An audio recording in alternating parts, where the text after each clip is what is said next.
What's up YouTube? How are you doing today? Chana D, your Techno Dad here, and in today's video I'm going to be reviewing the Sony STR-DN1080.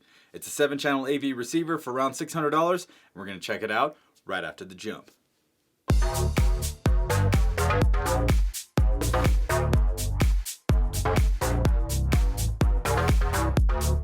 And I'm back. Now if you want to learn about 4K, home theater, and audio products, and how to set them up properly, you should consider subscribing because I'm here to help.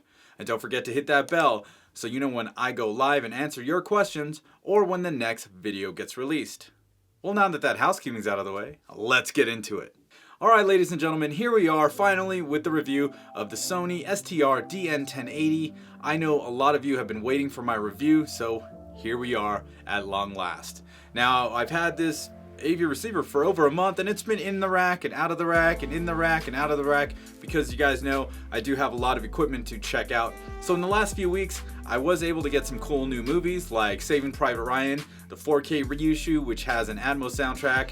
Got to watch the whole movie on this receiver. I also played it through both the LG UBK90 and the Sony UBP X700 player. So I've got information about all that kind of stuff.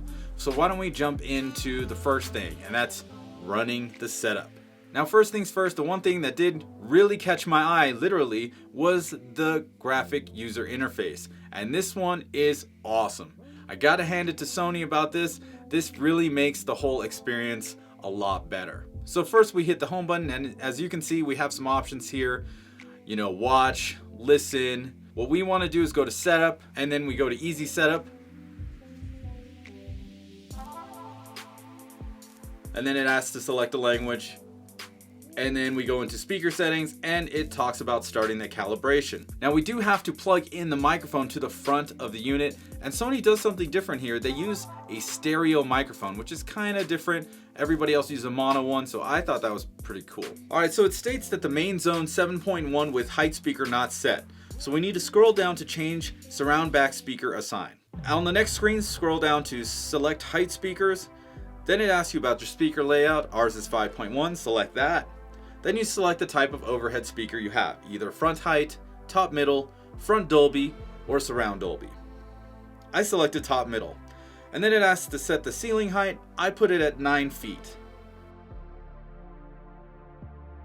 I set the ceiling height to 9 feet because I know that my height channels are about 8.4, 8.5 feet away from the main listening position. After the calibration, it came up with these settings. I saved that info, and then we went into Phantom Surround setup. I set mine to type A. I set the speakers to engineered, and I set calibration matching to no.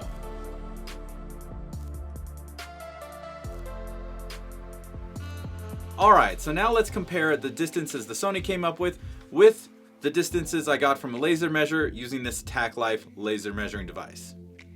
Now as you can see, everything's pretty much just about spot on, except for the subwoofer. So I went back into distances and adjusted the subwoofer distance. Now when I went and did this, I realized now I have to change the levels. So I went into levels, brought the subwoofer down to 4 dB from 9 dB.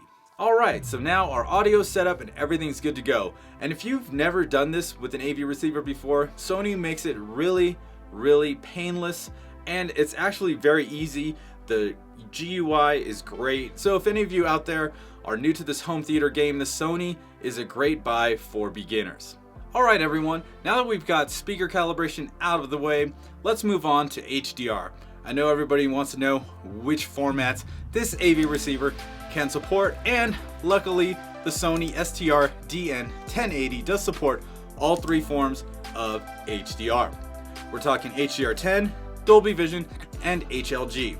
So we got pass-through on all those 3 formats, and they're the current formats right now, so you won't be missing anything. To test out HDR, I used the Sony UBP X700, the LG UBK90, and went through the Valerian disc, which is Dolby Vision, the Martian disc, which is HDR10, and I went to the HDR channel on the YouTube apps of both players to pass through some HLG, and it worked with flying colors. So good job there, Sony. Alright everyone, now let's check out music listening. You guys know I have a USB thumb drive with a bunch of different music on there, so I used that and stuck it into the USB port on the front of the unit. you have to press the home button, scroll over to listen, and then USB. It starts scanning the files, and then you're good to go.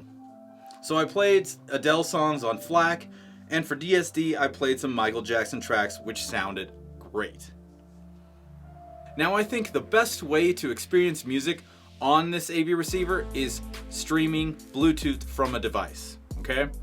There's no like apps except for Chromecast and Spotify, but if you have more or you have different streaming platforms that you like to use, I would suggest connecting via Bluetooth and then going and playing whatever it is you want from whatever app you want on that device.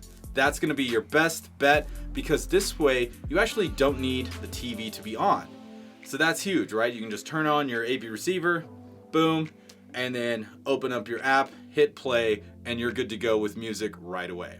Now, if you haven't set up Bluetooth streaming on this device, you're going to run into a little bit of a hiccup, so I'll show you how to get around it.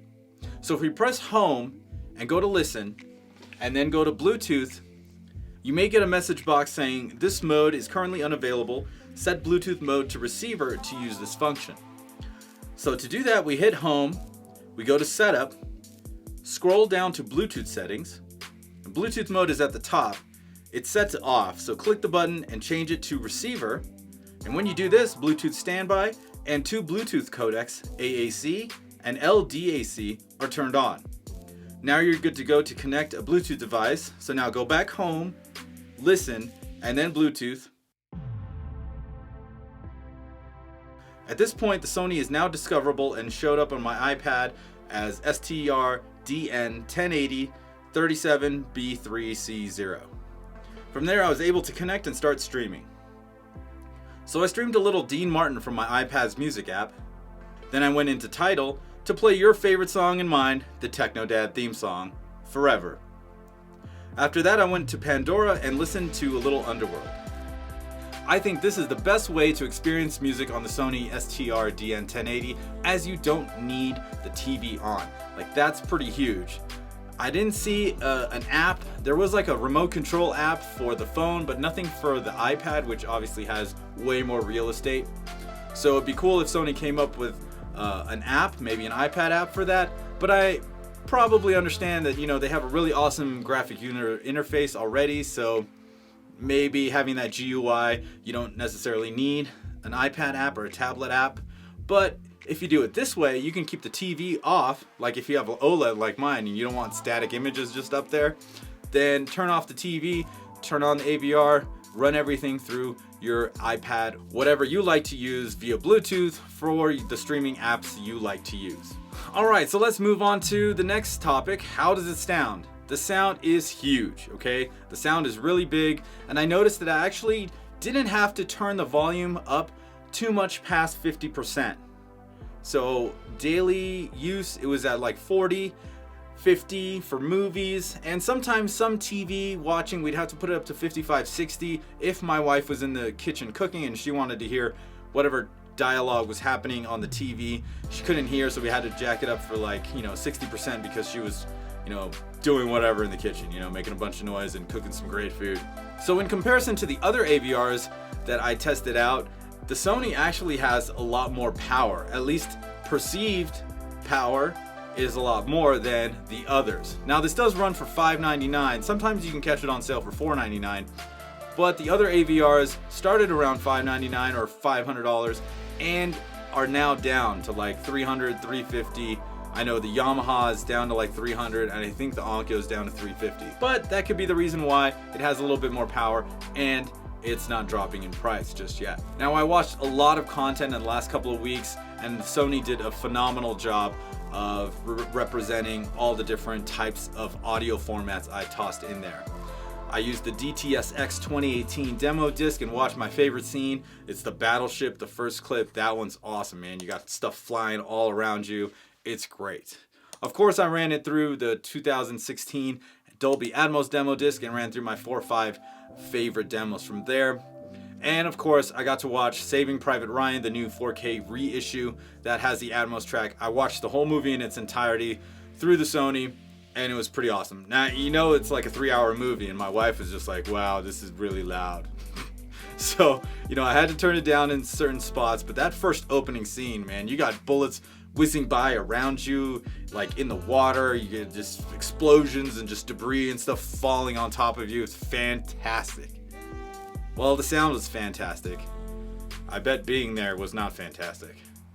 Anyway, the Sony handled all of this with flying colors, and of course I ran through, you know, John Wick scenes and some of my other favorite action scenes. I even watched Mad Max Fury Road, the beginning scene again, just to check out how Atmos was on this Sony, and it did a great job. So now let's move into the pros and cons.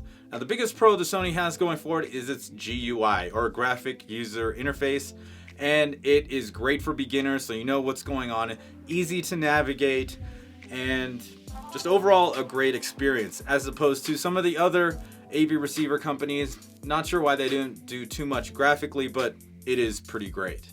Also, it seems to have a little bit more power than other AV receivers in this price range, and maybe that's why it hasn't dropped in price. So that's a good pro there. Don't have to turn it up to 70%. Of course, my room is over 4,000 cubic feet, so in a smaller space, you don't need to turn up the volume that loud. Alright, as for cons, I think there is only one con, and that's the fact that this Sony just doesn't have a phono stage. So if you have a record player and you want to plug it into this receiver specifically, you're going to need to buy a phono preamp.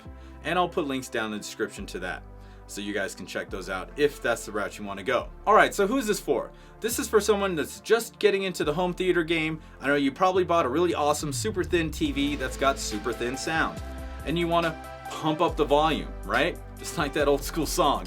And so what you want to do is you want to pick up an AV receiver that's user friendly, or mainly beginner friendly. And the Sony STR-DN1080 does that really well with its graphic user interface. It makes every process in setting up this AV receiver really painless. So I really like that, and I do recommend this for beginners. Overall, this AVR is great for the price point, and I can't wait to check out what 9-channel AV receivers Sony has in their lineup. Overall, I think this is a great option for beginners, and if you can catch it at the $499 price point, definitely a pickup. Now, if you guys have questions about this AV receiver, go ahead, hit me up down in the comments section below, or hit me up on an email or whichever social media you like to use the most. Well, that's pretty much it for this video, guys. If you liked it, go ahead, smash that like button, and don't forget to subscribe to my channel using the button in the middle of your screen. Once again, my name is Chana D. I'm your Techno Dad, and I'll see you next time.